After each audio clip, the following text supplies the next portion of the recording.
অভিনেত্রী পরীমণি নানা ঘটনায় সবসময় আলোচনায় থাকেন এই নায়িকা। কয়েক বছর আগে পরিচালক শাহ আলম মণ্ডলের পরিচালনায় ভালোবাসা সীমাহীন সিনেমায় অভিনয়ের মাধ্যমে নায়িকা হিসেবে আত্মপ্রকাশ করেন তিনি। গত শনিবার এ পরিচালক মারা যান। স্বাভাবিকভাবে সবার মতো করেই এই নায়িকাও শোকাহত।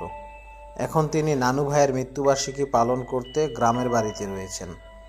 সেখান থেকেই সমবেদনা জানিয়েছেন তিনি এক ফেসবুক পোস্টে লিখেন, ওস্তাদ আপনিও চলে গেলেন, আজকের দিনেই আমার নানা চলে গেল, আপনিও মাফ করে দিয়েন ওস্তাদ, আমাদের শেষ দেখা আর হলোই না।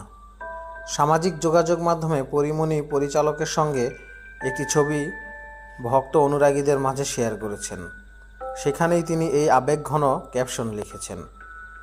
বেশ কিছুদিন আগে হঠাৎ করে অসুস্থ হয়েছিলেন পরিচালক শাহ আলম মণ্ডল। এরপর দ্রুত মগবাজার কমিউনিটি হাসপাতালে